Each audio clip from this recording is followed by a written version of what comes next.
खामोशियों की है जुबां, चल दे तू चल दे कारवां, वो है जहां लगती है जैसे आसमां, वो है यही वो रोशनी, तेजस्विनी तेजस्विनी तेजस्विनी तेजस्विनी तेजस्विनी तेजस्विनी तेजस्विनी।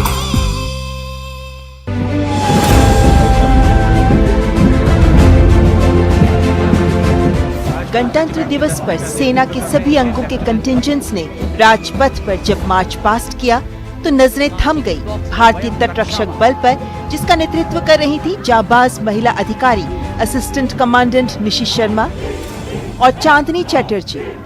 आत्मविश्वास से पूर्ण राजपथ पर इंडियन कोस्ट गार्ड की ओर से राष्ट्रपति को सलामी देती हुई ये युवा महिला अधिकारी, उसके अलावा assistant commandant Nishi Sharma, assistant commandant Chandni Chatterjee. महिलाओं की सेना के विभिन्न अंगों में बढ़ती भूमिका के बीच इंडियन कोस्ट गार्ड में इनकी भूमिका नजर में कम ही आती है, लेकिन ये है देश के सैन्य बल का चौथा स्तंभ। देश की 7500 किलोमीटर की तटीय सीमा की 12 नॉटिकल माइल्स तक अरब सागर, हिंद महासागर और बंगाल की खाड़ी में समुद्र में निगहबानी करने की जिम्मेदारी निभाते भारतीय तटरक्षक बल में इन महिला अधिकारियों का भी अहम रोल होता है। डिप्टी कमांडेंट स्नेहा चंदर जो पायलट हैं और डॉनियर एयरक्राफ्ट उड़ाती हैं, समुद्र में इंडियन कोस्ट गार्ड के शिप्स की सहायता के लिए विभिन्न चुनौतियों से जूझने में आगे बढ़कर काम करती हैं। शिप्स में आग लगे या समुद्र में फंसे मछुआरे हों या समुद्री लुटेरों की या तस्करों की चुनौती, ऐसी मुश्किलों में जिम्मेदारी निभाने के लिए कई मेडल भी आप प्राप्त कर चुकी हैं। तो वहीं इन मुश्किलों में पायलट्स की सहायता करते हैं कमांडेंट निधि जायसवाल जैसी एयर ट्रैफिक कंट्रोलर्स, जो राडार कंट्रोलर भी हैं और हर मुश्किल चुनौती में एयरक्राफ्ट्स के सफल ऑपरेशन के पीछे इनका विशेष योगदान होता है।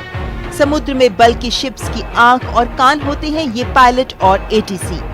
प्रतियोगी परीक्षा में कई दौर की परीक्षाओं के बाद सर्वश्रेष्ठ प्रदर्शन करने पर ही पायलट या एटीसी बनने का मौका मिलता है और कड़े प्रशिक्षण के बाद इन जिम्मेदारियों के लिए तैयार होती हैं ये महिला अधिकारी, जो देश के लिए जीने को ही मानती हैं अपना कर्म और अपने जीवन का लक्ष्य।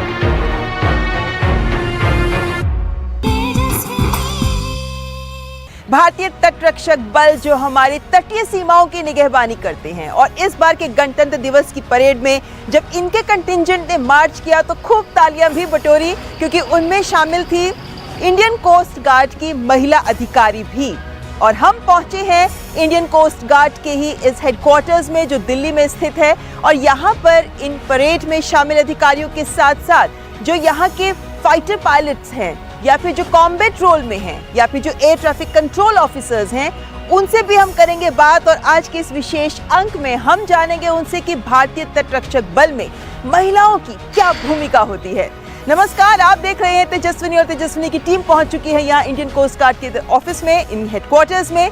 आपके साथ मैं हूँ ममता चोपड़ा। तो आइए करते हैं शुरुआत इस विशेष कार्यक्रम की। और इस वक्त हमारे साथ मौजूद हैं यहाँ दो युवा अधिकारी, असिस्टेंट कमांडेंट निशी शर्मा और असिस्टेंट कमांडेंट चांदनी चैटर्जी। और ये दोनों वो युवा अधिकारी हैं जिन्होंने आरडी परेड में इंडियन कोस्ट गार्ड के कंटिंजेंट का नेतृत्व किया, इसमें शामिल रही। सबसे पहले आपका बहुत बहुत स्वागत तेजस्विनी कार्यक्रम में। मैम, चांदनी, आप मुझे बताइए सबसे पहले कैसा था वो अनुभव जब राजपथ पर आप कंटिंजेंट का नेतृत्व कर रही थी, क्योंकि ये एक बहुत गौरवमय पल होता है, एक सपने जैसा किसी के लिए भी। बिल्कुल बिल्कुल।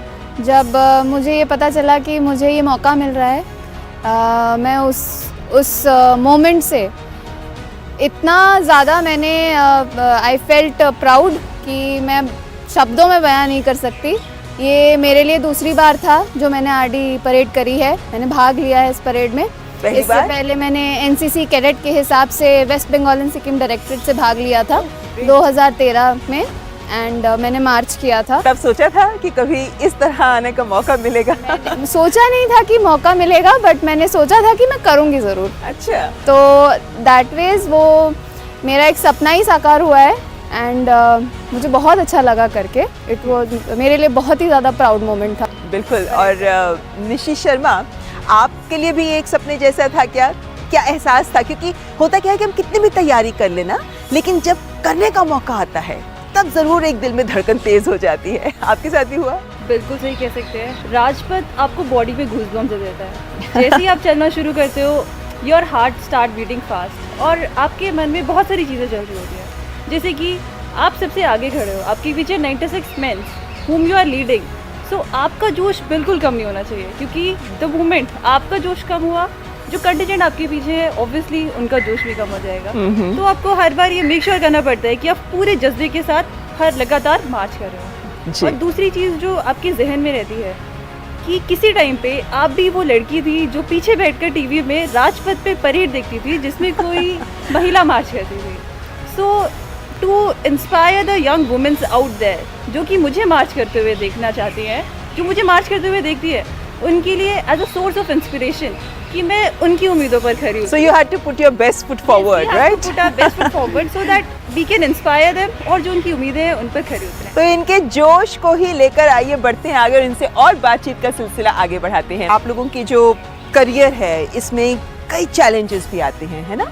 लेकिन किस तरह के चैलेंजेस सोचे थे आपने जब आपने इस फोर्स को ज्वाइन किया? आपने सोचा भी था कभी कि आपको इस फोर्स में आना है? क्योंकि कोस्ट गार्ड ये एक ऐसी लाइन है जिसके बारे में बहुत ज़्यादा लोगों को पता नहीं होता, हालांकि आप डिफेंस बैकग्राउंड से ही हैं। जी, मैं डिफेंस बैकग्राउंड से हूँ। मेरे पिताजी आर्मी में थे। उनको देख के जिस तरीके से उन्होंने 26 साल नौकरी करी है एंड 26 साल हर एक दिन, हर एक सुबह उन्होंने जिस एंथुजियाज्म के साथ अपना यूनिफॉर्म पहना है, वो देख के मेरे को इतना इंस्पायर्ड फील हुआ है।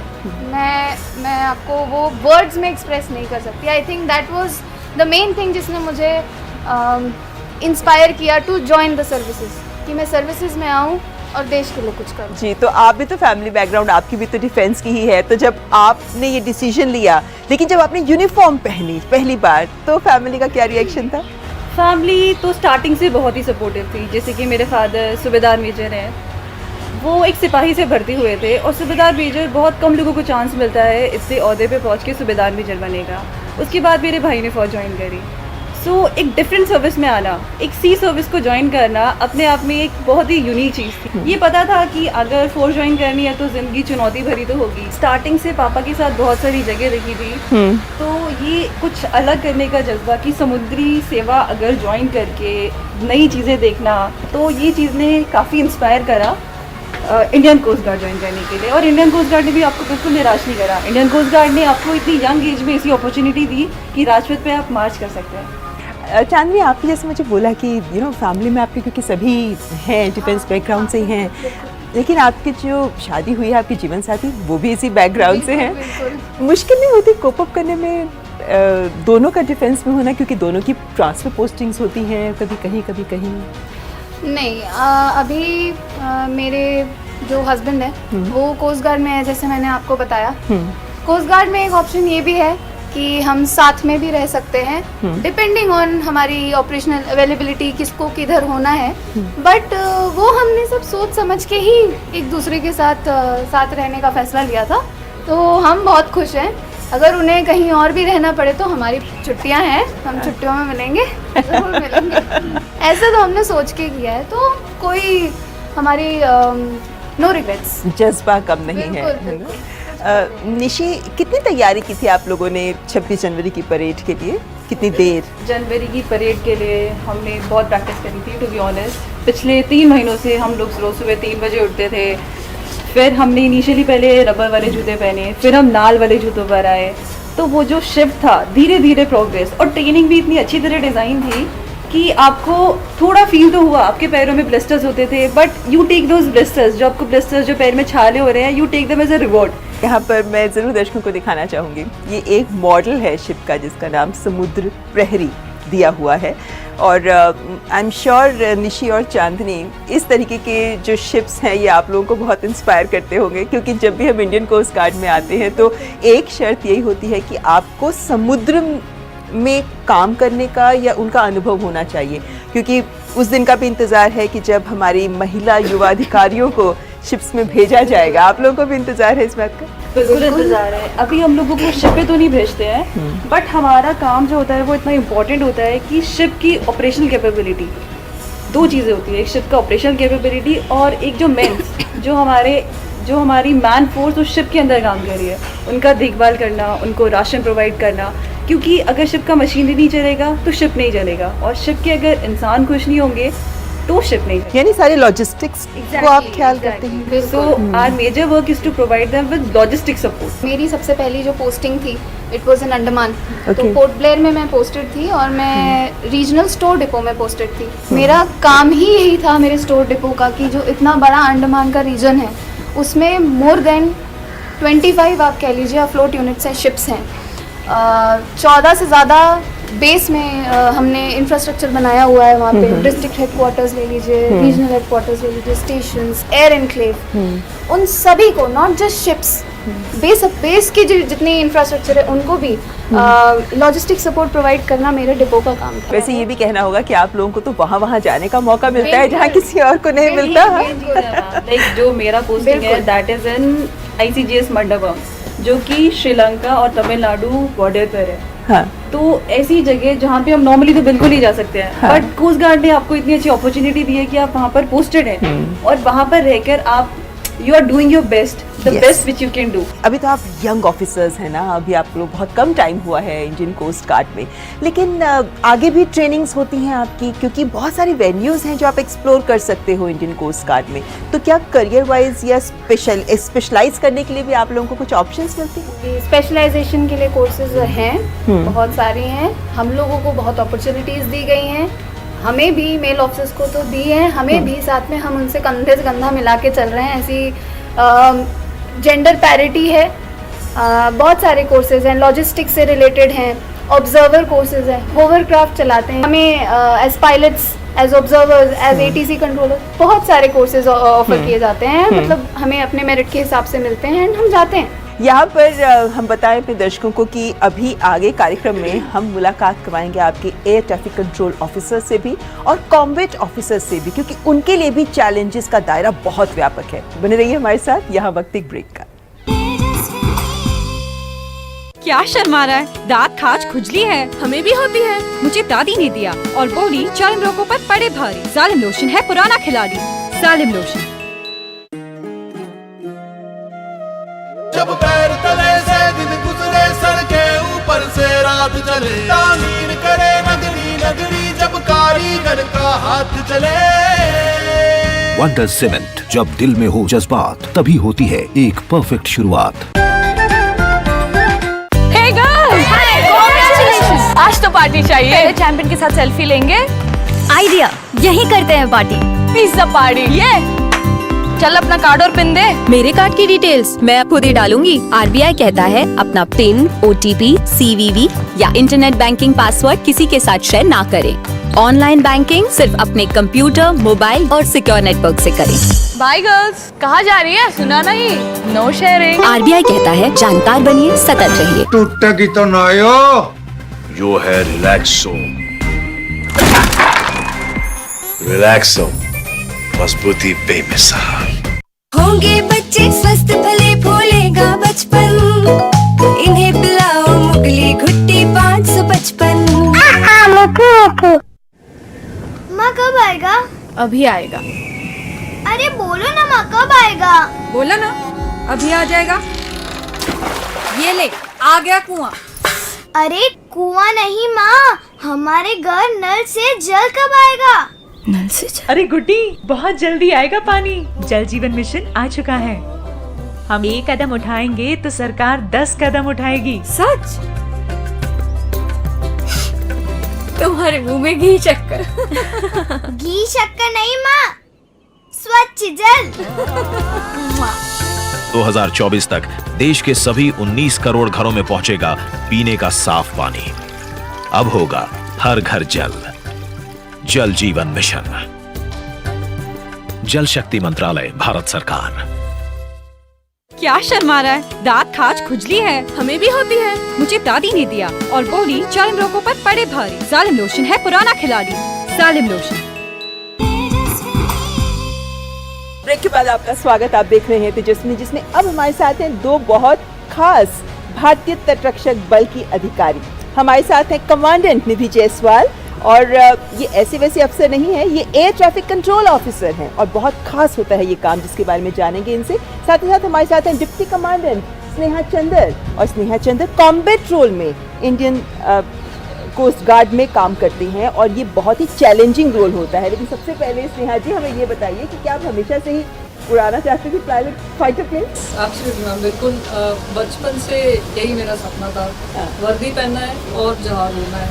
तो बचपन से यही था एंड मेरे फैमिली ने सपोर्ट किया और हम जहाज उड़ना शुरू कर दिया इंडियन कोस्ट गार्ड में। बिल्कुल। लेकिन आपका रोल तो बहुत स्पेसिफिक रोल है, क्योंकि हमें एयर ट्रैफिक कंट्रोल ऑफिसर्स के रोल के बारे में तब ज़्यादा पता चला आमजन को जब हमने देखा कि कैसे विंग कमांडर अभिनंदन ने जब F-16 का उन्होंने पीछा किया था, उस वक्त ये खबरों में आया था कि कैसे एयर ट्रैफिक कंट्रोल की सर्विस उस समय बहुत इंपॉर्टेंट थी। अब आप बताइए हमें, इंडियन कोस्ट गार्ड में आपका रोल कितना इम्पोर्टेंट है? एयर ट्रैफिक कंट्रोल जो है वो बैकबोन होती है। हम जब नीचे बैठते हैं, हम बने ही इसलिए हैं कि ताकि हम जो आकाश में हमारे जो पायलट्स हैं, जो ऑब्जर्वर्स हैं, जो तैनाती के लिए जा रहे हैं, जो पेट्रोलिंग के लिए जा रहे हैं, मिशंस के लिए जा रहे हैं, हम उनसे 1 घंटे पहले आके बैठें और हम देखें कि सारी जो शुरुआती जो तैयारियां हैं वो पूरी हो चुकी हैं और ये आराम से तसल्ली से टेक ऑफ कर लें। इनके लिए किस रूट पे फ्लाई करेंगे, कौन से एरिया में जाएंगे, क्या ट्रैफिक मिलेगा, हम पहले से इंफॉर्मेशन रखते हैं ताकि जब वहाँ वो उस मिशन के लिए जाएं तो उनके जहन में ये बिल्कुल भी कोई भी परेशानी ना हो कि कुछ भी ऐसा जो उन्हें पता नहीं है, कोई भी नॉलेज पता नहीं, वो इन्हें अचानक से पता चले। कह सकते हैं कि इनके बिना आप उड़ नहीं सकते। बिल्कुल, उनके भरोसा में हम चलते हैं। अच्छा, आप चूँकि कॉम्बैट रोल में हैं तो जाहिर है कि बहुत से चैलेंजेस भी होते हैं, जैसे हम खबरों में देखते हैं अमूमन की मछुआरों की समस्या है, पायरेट्स की समस्या है, या कहीं पे ऑयल स्पिल की समस्या है, कहीं पे ऐसे कौन कौन से चैलेंजेस हैं जो आपने अपने एक्सपीरियंस, इतने वक्त आपने जो साल गुजारे हैं उसमें आपने फेस किया? मैम, हर दिन एक नई चीज़ होती है, तो हर फ्लाइंग सॉर्टी जो हम बुलाते हैं उसको, हर सॉर्टी में कुछ नया मिलता है। हमने मछुआरे को दूर दूर मिले हैं जो उनका इंजन फेलियर हो गए, ऐसे ड्रिफ्ट होते होते हमें उनको ढूंढ के उनको वापस घर लेके आए हैं। ऑयल पोल्यूशन देखा है, ऑलिव रिलीज जो सीज़न होती है मिड ईयर में, उनको जो ट्रैफिकिंग होती है उसको रुकवाया है। एंड देन ऊपर से हमें जो व्यू मिलते हैं, जो सरफेस से नहीं मिलते, ऊपर से जो मिलते हैं, हमारा ईगल आई व्यू बोलते हैं उसको, तो हम ज़्यादा देख पाएंगे हो क्या रहे हमारी समुद्र में। एंड वो नॉर्मल सिचुएशन में भी देखा है एंड वेदर सिचुएशन में भी देखा है, स्पेशली साइक्लोन्स जो होते हैं, ये मछुआरे को लेके चले जाते हैं। जितना तूफान आता है, जितना बैड वेदर होते हैं, वो समुद्र में लेके चले जाते हैं। उनको ढूंढ के लेके आना, एक शिप जाते जाते उनकी व्यू इतना ही होता है, बट हम ऊपर से देखते वक्त हमारा व्यू ज़्यादा होता है, तो हम बता सकते हैं इनको वो उधर है, उनको ले आ जाइए। तो बेसिकली जो शिप्स हैं उनकी आंख आप बनते हैं और हवा से आप पूरा देख पाते हैं कि जब ऊपर होते हैं तो आप सहायता कर पाते हैं। कौन कौन से ऑपरेशन हैं, क्योंकि मैं देख रही हूँ आपके यहाँ कई मेडल्स लगे हुए हैं जो ये दिखाते हैं कि आपने कई डिफिकल्ट ऑपरेशंस में सक्सेसफुली पार्टिसिपेट किया, ज़रा बताएंगे इनके बारे में? कोस्ट गार्ड ने ये मौका दिया है किसी को मदद करने के लिए, तो उसमें 2 ऑपरेशंस था, दोनों जो सिल्वर मेडल है। ये एक्चुअली पहली बार जब मिलता है वो ब्रॉन्ज में होता है, दूसरी बार मिला तो सिल्वर हो जाता है। तो ये दोनों ऑपरेशंस ऑफ श्रीलंका हुआ था। तो पहली बार था ईस्ट ऑफ श्रीलंका, एक ऑयल टैंकर 150 मीटर्स के आसपास है, पूरा भरे पड़े क्रूड ऑयल से, एंड उसमें आग लग गई। तो हम कोस्ट गार्ड एज ऑलवेज पहला रेस्पॉन्डर्स था उसका। हमारा जब तक जहाज़ पहुंच गए, हम भी पहुंच गए थे, तो ऊपर से हम बर्ड आई दे रहे थे कहाँ आग लगाया, कितना आग लगाया, वो बुझाया नहीं। उसके अलावा जब आग लग गई तो ऑयल पोल्यूशन भी शुरू हो जाता है, बिकॉज ऑयल टैंकर है, तो उसके लिए भी ऑयल पोल्यूशन रेस्पॉन्स के लिए हम गए थे। तो वो पहला ऑपरेशन ईस्ट ऑफ श्रीलंका था।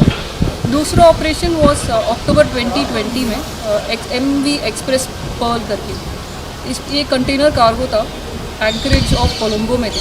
तो इट कॉट फायर, वो पूरा सेंटर से शुरू होके पूरा जहाज़ कॉट फायर, स्लोली पूरा जहाज़ को खा लिया वो फायर ने। अच्छा, इतना सीवियर था? बहुत सीवियर था। जब बुझाने के बाद वो पूरा कोस्टल असेसमेंट करके जितना रिपोर्ट हमने बनाया वो सब जगह पे गए हैं फॉर फर्दर क्या करना है कितना उनको। इम्पोर्टेंट रोल होता है आप लोगों का, ये अब हमें समझ में आ रहा है। और आप लोग खुद कॉम्बैट रोल में ये सारी जिम्मेदारियां निभाते हैं, विच इज़ रियली इम्पोर्टेंट। और कमांडेंट निधि, मेरे ख्याल से जैसे स्नेहा जी ने बताया है, जो काम वो करते हैं उसमें जाहिर है ATC के बिना तो ये सब संभव नहीं हो पाता। तो जब ऐसे ऑपरेशंस हो रहे होते हैं तब आप लोग कैसे मैनेज करते हैं? ATC, पायलट एंड ऑपरेशंस, ये सारे एक दूसरे से जुड़े हुए हैं। Without one we are here, हम यहाँ पे हैं इनको हर तरीके का सपोर्ट देने के लिए। हम ग्राउंड में इन्हें हर तरीके की इन्फॉर्मेशन, जो भी पल दो पल में जो भी इन्फॉर्मेशन हमें मिलती है, मिनट और any kind of update which we obtain, we pass it to the pilots.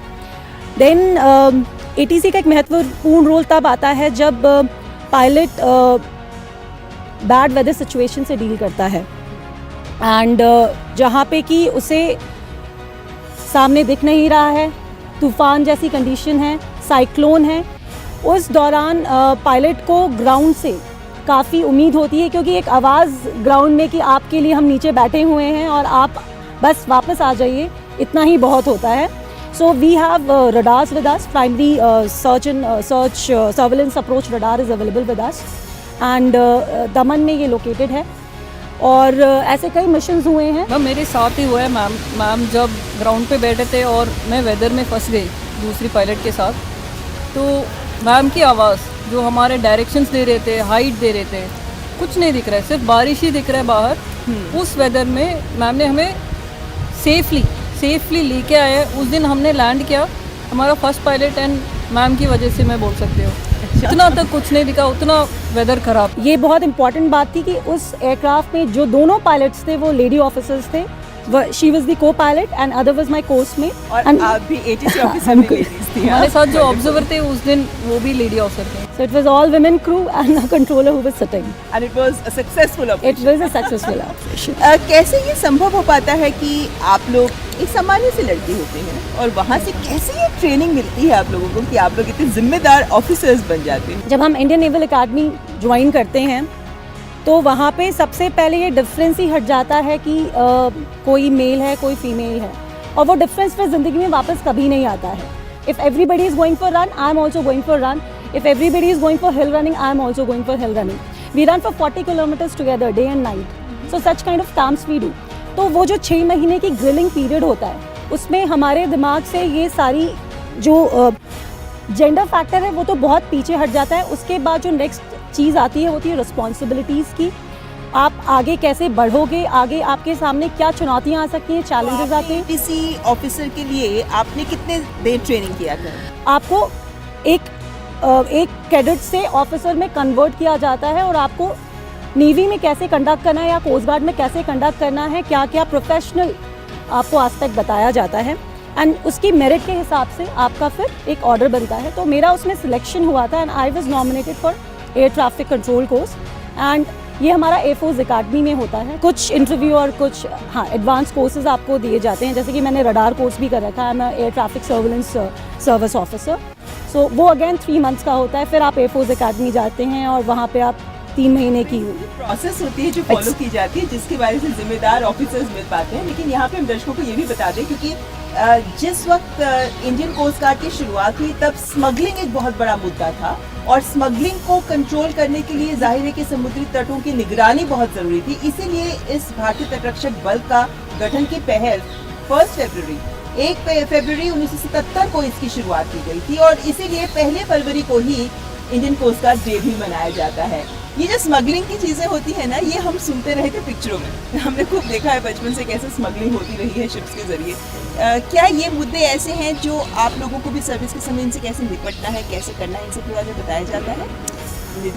Indian coast guard जो है वो एक बहुत ही अहम भूमिका प्ले करता है मैम इसमें. जैसे कि मेरा स्टेशन, मैं ICGS मंडपम में पोस्टेड हूँ, जहाँ पे हमारे पास 5 होवरक्राफ्ट हैं. अब होवरक्राफ्ट की स्पेशलिटी होती है कि वो पानी में भी चल सकता है और ज़मीन पर भी चल सकता है.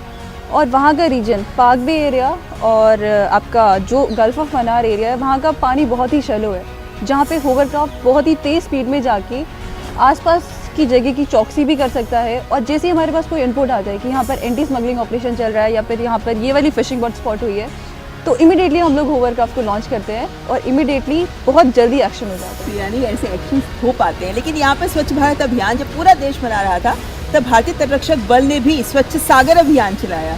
कह सकते हैं चांदनी की इस अभियान में आप लोगों ने सफलता भी हासिल की? बिल्कुल, हमने हम बेस यूनिट्स हैं, शिप्स ने तो बिल्कुल करी, हमने भी आगे आके जितनी हमारी कोस्ट लाइन है उसको पूरा साफ़ करने की पूरी कोशिश करी। हमारे से जितना हो सकता था हमने सब किया।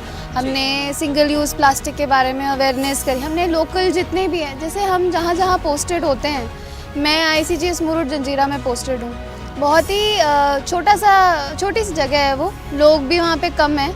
इनको अवेयर कराना, इनको बताना कि ये सारी चीज़ें ठीक नहीं हैं और ये सारी चीज़ें ठीक हैं, हम वो इनिशिएटिव लेते हैं। हम अपने कोस्ट लाइन्स में जाते हैं, वहाँ पे बीचेस में जाते हैं, वहाँ के लोकल एडमिनिस्ट्रेशन में उनको बताते हैं। यहाँ पर आप सबसे, क्योंकि टाइम कम है, सिर्फ एक सवाल पूछूंगी आप सबसे। What is your dream and message for the girls of the country?